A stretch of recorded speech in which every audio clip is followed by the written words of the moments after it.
Bonjour à tous et à toutes, je reviens vers vous, je suis toujours dans ma période calendrier de l'Avent, comme je pense que nous sommes nombreuses à fabriquer nos calendriers pour faire les cadeaux. Donc je vous ai fait une vidéo pour la présentation mix média de celui-ci, même au niveau des essais que j'avais fait avec les produits Stamperia. Je vous ai fait une vidéo avec les mesures et les petites astuces pour que vous n'ayez pas de difficulté à mettre le couvercle. Et j'ai pensé aussi également à une petite boîte calendrier à l'avant pour, par exemple, j'ai des cadeaux à offrir à des collègues de bureau qui n'ont pas trop de place sur leur bureau, hein, vous savez, avec tous les papiers, les ordinateurs, etc. Et j'ai réfléchi à cela et j'ai fabriqué ce petit calendrier d'avant, toujours avec le principe des enveloppes pour mettre les sachets de thé ou autres, tisanes, etc. Alors, ça ne tient sur une rangée. Vous voyez, ça fait un peu type boîte à explosion. Et il fait en longueur, je pense, c'est 13 cm, mais il ne fait que 10 cm de largeur. Voilà. Alors que celui-ci, il en fait 6 cm de plus. Vous voyez la différence de taille. Voilà, donc je voulais mettre toutes les rangées de sachets de thé sur une seule rangée et ainsi tenir dans un petit coin du bureau. Donc je vous propose les mesures et le tutoriel de la boîte. Je vous donnerai aussi les mesures des sachets parce qu'ils sont un peu différents. Donc on y va. Vous aurez besoin pour réaliser ce calendrier de l'Avent de 2 cardstocks, de feuilles de cardstock de couleur. Alors en largeur, vous avez besoin de 28 et en hauteur 31 cm. Donc je vais utiliser ces grandes feuilles de chez Action, mais vous pouvez prendre ce que vous avez hein, en cardstock. Je vais réutiliser ce bloc de l'année passée dans les roses, gris. Il me reste encore suffisamment pour refaire un tutoriel avec ce même bloc. J'ai utilisé aussi, par contre, comme j'ai assez rapide, voyez, j'ai utilisé toutes ces petites cartes, la moitié de ces cartes de calendrier de l'Avent qui sont fournies avec. Et par contre, il y en a d'autres que j'ai fabriquées moi-même, hein, comme d'habitude, avec les chiffres et puis la petite déco. Mais ça va assez vite parce que j'ai utilisé aussi les décos du Luxe Paper Block. Donc j'ai fait rose, j'ai pris celui-ci avec tous les sur le thème de la gourmandise. Vous voyez. Voilà, donc ça va vite à faire. Donc vous aurez besoin de la punchboard. Sinon, si vous voulez faire les petites enveloppes vous-même, je vais vous donner toutes les mesures adéquates. Donc on commence par découper le fond de la boîte. Alors voilà mes mesures. Je vais prendre un cardstock. Je vais faire dans les bleus. Je pense bleu.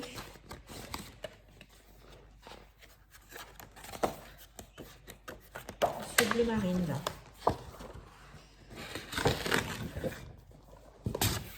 Faut pas. Là j'avais fait deux teintes de mauve. Alors, on coupe son premier carton, donc je vous ai dit 28 par 31. Faisons de la place. Donc en largeur, celui-ci fait 29,5. Donc on va faire 31 ce côté-là.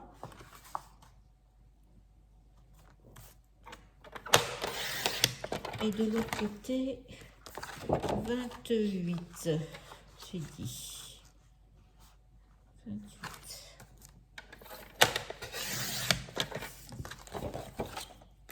Donc, après 28, sur le côté des 28, on va faire un pli à 9 cm. 9 cm. la touche bien droite. Oui, c'est bon. 9 cm. 9. 10. Alors, ça fait 19 après.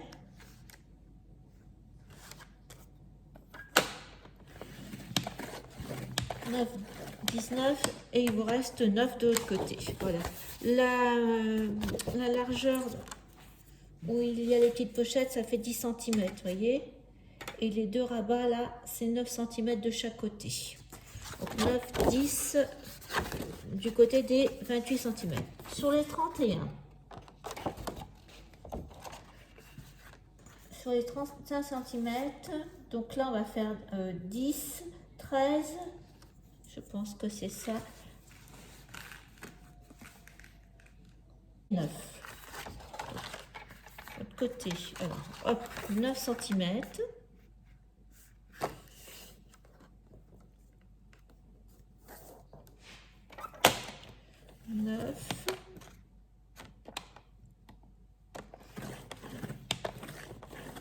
Donc 9 plus 13, ça fait 22. Dans le prochain pli à 22. Et il vous reste 9 cm. Donc on va, je ne sais pas si vous voyez comme c'est assez foncé le cardstock que j'ai pris. Donc on va découper les 4 coins. Donc on aura la base, vous voyez, comme la boîte à explosion. Donc il faut enlever les 4 coins et les 4 angles. Donc j'ai ma base de calendrier de l'Avent. Donc maintenant on va faire le couvercle. Alors pour le couvercle, là le bord j'avais fait 1,5 cm de rabat, mais là peut-être on va mettre 2 cm. Donc du coup de 14 cm sur 17,5. Donc je vais prendre ces blocs là. Mais donc il vous faut un cardstock de 14 par 17,5. Alors là je vais prendre 14 de ce côté-là.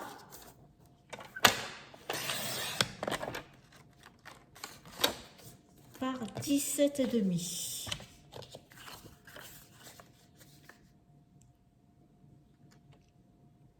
Voilà.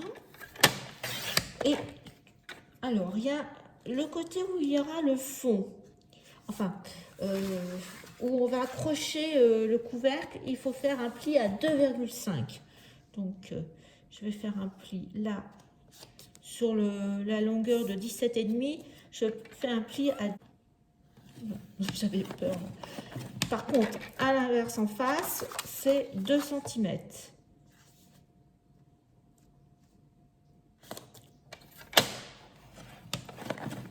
Et donc, sur les deux côtés opposés, c'est 2 cm.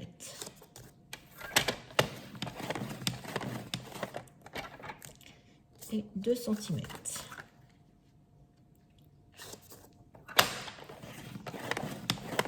Voilà, donc là, on n'a plus besoin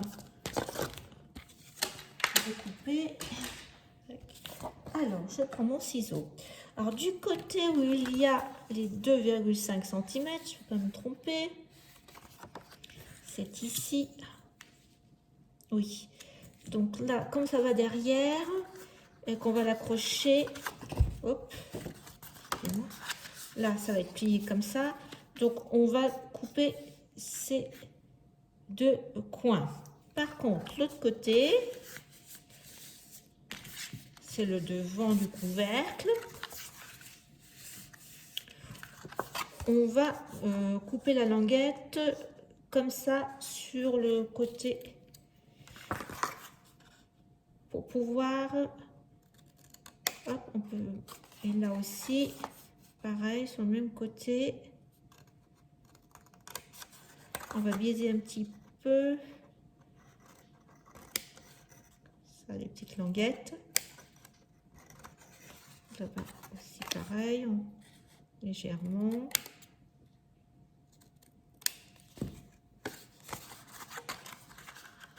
Et ça va faire comme ça. Donc il faut, voyez. Voilà, comme ça, de toute façon. Oui, l'intérieur, hein, les petites languettes, comme ça, vous avez votre couvercle. Là, il faut couper là. Ben, je vais le couper tout de suite en direct.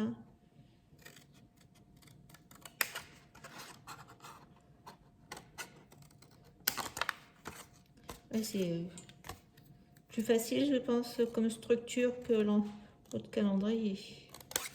Hop. Parce qu'il n'y a pas de repli, rien.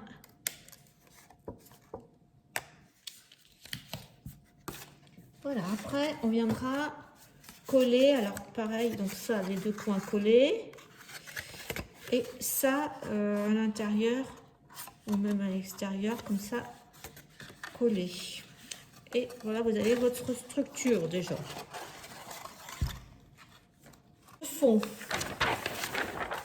Le fond, le socle, 10 cm sur 13, c'est ça?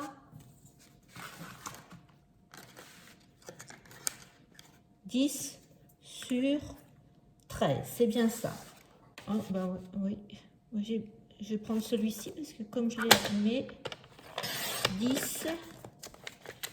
Après, si vous avez du papier craft, vous pouvez prendre du papier craft. Hein. Voilà.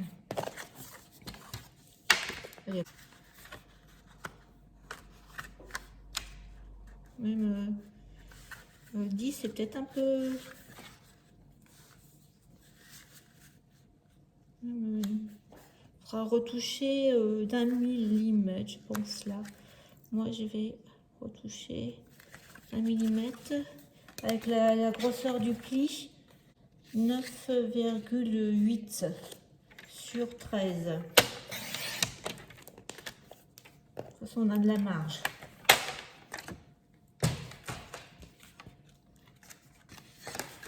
Vous voyez, vous vérifiez que ça rentre bien, voilà, au niveau des plis. C'est ça qui est un peu, donc c'est tous les demi-centimètres en fin de compte. Donc là, on va avoir, vous avez 1,25 de chaque côté, voilà. Et par contre, vous allez devoir faire 24 incisions, tout à 0,5 de chaque côté. Donc, là, on voit rien avec le... Donc là, je fais 1,25, un trait, 1,25, un trait. Et après, tous les demi-centimètres. Vous voyez, il reste là un demi-centimètre. Et derrière, vous avez 1 centimètre qui reste. Vous voyez, j'ai choisi de laisser 1 centimètre derrière. Et là, devant, c'est... est-ce que j'ai un... Voilà, 0,5. Donc, je trace tout ça et je vous montre. Ce que je peux vous donner exactement comment on doit tout tracer, c'est les mesures de la petite pochette. Voilà. Pour les pochettes, il faut couper un carré, enfin pas un morceau de 15,8 par 9,9. Donc je prépare tout ça, je reviens vers vous. Alors j'ai tracé sur mon socle deux lignes à 1,20 de chaque côté, hein, pour abandonner les 0,5. Et après, du côté où il y a 13 cm, j'ai, en partant du bord gauche, moi j'ai pris, j'ai fait 24 lignes à 0,5 cm. Donc là, il vous reste 1. Voilà ce que ça donne. Donc j'ai fait les fentes où on va pouvoir mettre chaque petite pochette, comme ça. Alors l'astuce, je vais vous donner les dimensions de la pochette. Hein, ce que je vous ai dit, c'est 9,9 cm par 15,8 cm. Donc si vous avez la punchboard, vous laissez à C2. Sinon, ça vous fait sur les 15,8, vous faites aux extrémités 4,1 cm. Et sur les 9,9, quand vous mettez comme ça, du côté de 9,9, vous faites un pli à 1,8 cm et vous enlevez les coins de chaque côté. Alors l'astuce que vous allez avoir après, je vous montrerai quand vous allez mettre vos petites pochettes. Bon là, j'ai pas encore tout bien mis. Voilà, comme ça. Là, c'est bon. Mais la première, il y a qu'1 cm. Donc, il faut couper la petite languette 1 cm. Et moi, j'ai coupé à chaque fois 1 cm. Partout. On ne voit plus là, mais... donc, je vous montrerai à ce moment-là. Donc, préparez tous vos 24 pochettes. Enfin, moi, j'en ai même mis une là, 25e ici. Vous voyez, vous avez la possibilité d'en mettre 25. Donc, nous continuons ce petit projet. Alors, on a fait la base, la base où on met toutes les petites pochettes avec les incisions. On a fait le couvercle. Je vous avais donné toutes les mesures pour les petites pochettes. Les voici. Alors, j'ai 2 séries, je vous les montre. Alors, ça, c'est celle où il n'y avait pas de chiffres, vous vous rappelez? Donc là, c'est celle que j'ai fait, par exemple, je vous montre, avec les décos de Luxe Paper Block, et après toutes les petites découpes qu'on peut avoir, les images, etc. Donc tout ça, alors voilà, l'autre série avec, vous vous rappelez, avec les étiquettes déjà prêtes. Donc j'ai juste mis, voilà, vous voyez, les décos de chez des blocs Luxe Paper Block. Donc ça, c'est... donc j'en avais une dizaine. J'ai dû faire le reste, voyez ça. C'était l'anneau. Ça, c'était avec les étiquettes. Celui-là, non. Étiquette, voilà, mais j'ai quand même agrémenté. Ça, non. Hop. Donc, vous voyez, c'est étiquette. Ça, une création. Création. Création. Étiquette. Création. Ah non, il y a une étiquette, mais le 7, j'aimais pas, donc du coup, je l'ai transformé. Ça, création. Et voilà, création. Donc, maintenant, je vous ai montré toutes les petites pochettes. On va s'occuper de les mettre dans ça. Je vais quand même fermer le couvercle parce que ça me gêne un peu. Bien que j'aurais...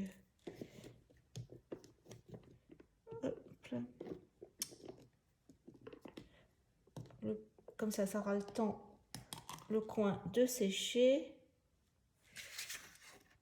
Donc, j'en colle la languette que je colle à l'intérieur. Avec je vous avais déjà expliqué que j'avais la colle Crafty Glue de Stamperia. Vraiment pour tous les projets de cartonnage, on peut dire, c'est vraiment très bien. Enfin, moi, je l'utilise pour le cartonnage, hein, mais peut-être qu'il y en a qui l'utilisent pour d'autres choses. Donc, voilà, comme ça, le couvercle aura temps de sécher, mais je ne le colle pas plus. Donc, on y va pour le socle. Alors, c'est ce que je vous avais expliqué. Voilà. Donc, il y a la partie où il n'y a que 0,5 cm, je vais la mettre devant, 1 cm derrière. Alors, on va y aller au n'importe. Hein. C'est ce que je vous avais expliqué, que la petite languette, elle était plus grande.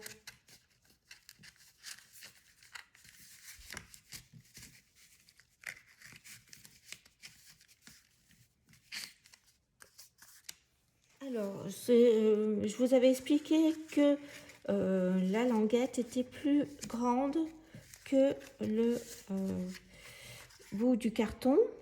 du support en bas. Donc ce que j'ai fait, c'est que j'ai tout recoupé les petites pochettes en laissant que 1 cm de bord. Donc on y va à peu près à 1 cm, voyez.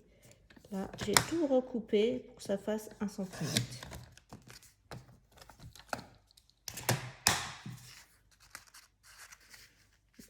Surtout la première. Il faut ça. Voilà. Donc, après, les autres, vous n'êtes pas obligés.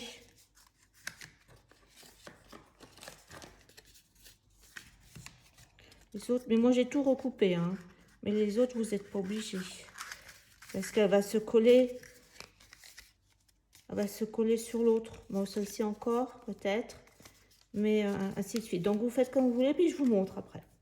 Alors, j'avance. C'est un peu plus délicat que quand c'est espacé d'1 centimètre comme la double rangée.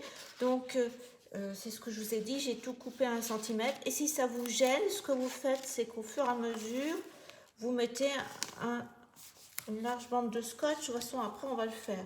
Donc, si ça vous gêne, comme ça les stabilise. Voilà. Et comme ça, vous continuez après. Les 24 pochettes sont mises dans les petites fentes. Il me reste bien la 25. Vous savez qu'on a une pochette supplémentaire quand c'est une boîte à explosion. Elle viendra de ce côté-là ou ce côté-là, on verra. Donc tout est mis. N'hésitez pas à retailler un peu en biais les petites languettes. Et puis comme je vous ai expliqué, de couper 1 cm. Donc là, vous voyez, j'ai mis du scotch. J'ai préparé un second fond. Là, pareil, reprenez bien les mesures pour que ça soit exactement comme le premier. Si vous avez fait des modifications ou avec le poids, ça peut peut-être changer quelques millimètres. Donc, je vais maintenant enlever le scotch, coller ça et essayer là-dessus. On peut le coller si vous souhaitez ou sinon on le met en dernier après avoir fait toute la décoration.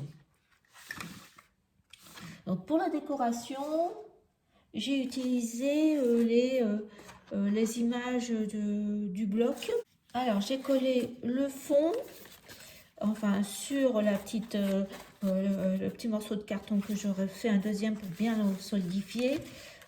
Il va aller là. Donc on vérifie s'il ne faut pas recouper un petit millimètre de chaque côté. Et ce que je voulais vous montrer, c'était l'installation du couvercle. Alors, vous vous rappelez, donc là, on vient de coller là, ce côté-là. On va décorer après. Et il y a une languette de 2,5. Donc, c'est cette languette que l'on va coller ici, derrière.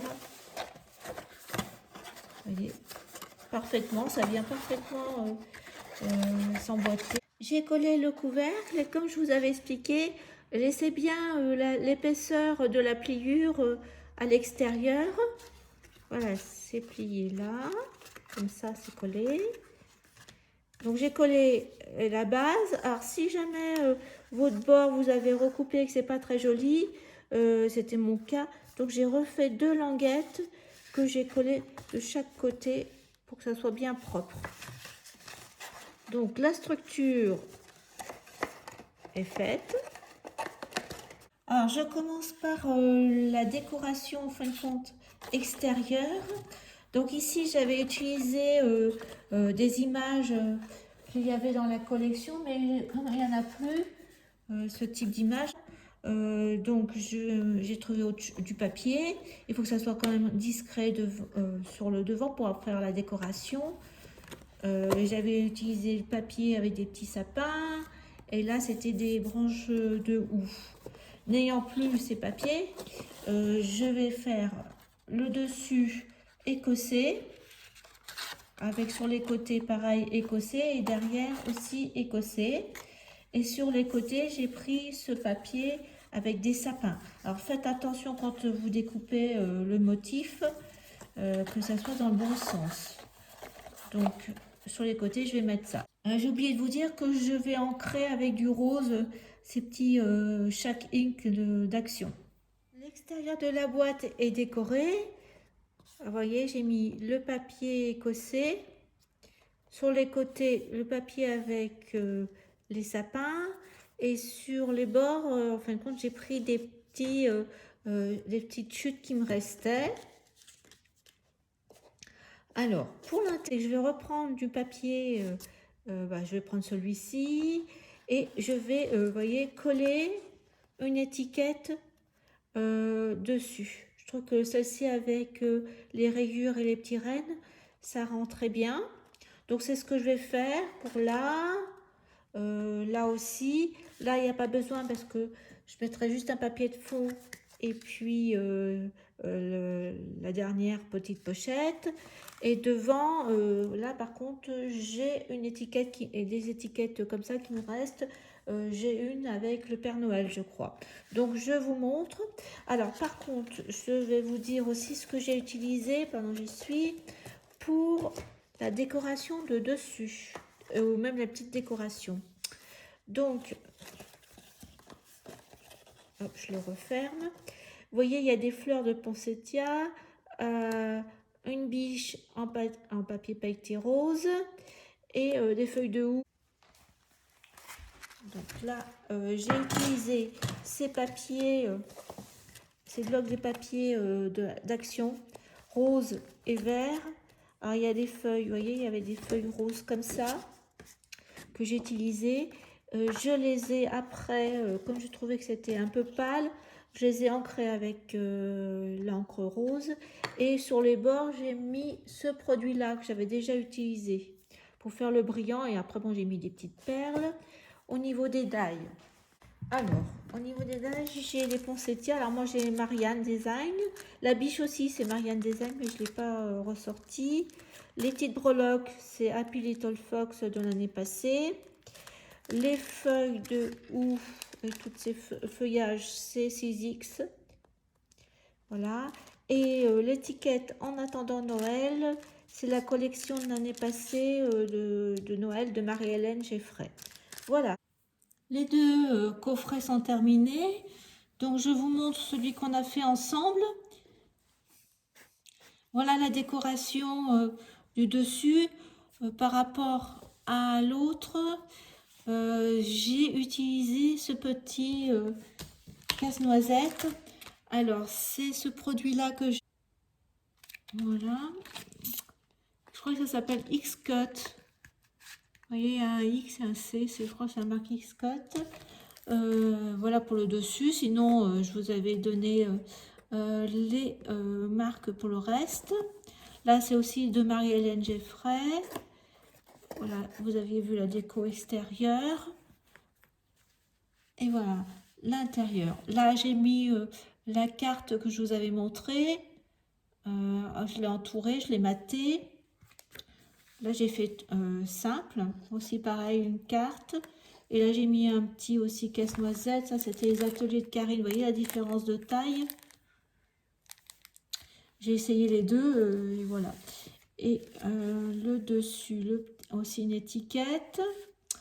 Là, voilà la pochette du 25. Ce que j'avais oublié de vous préciser, c'est que j'ai fait de la même façon une encoche sur le papier et je l'ai glissé à l'intérieur. Eh bien, écoutez, j'espère que ce petit projet vous a plu, que vous aurez l'occasion de le refaire et de l'offrir à une collègue, par exemple de bureau ou ce que vous voulez faire comme exemple. Je vous dis au revoir et à une prochaine vidéo. Merci beaucoup de m'avoir regardé.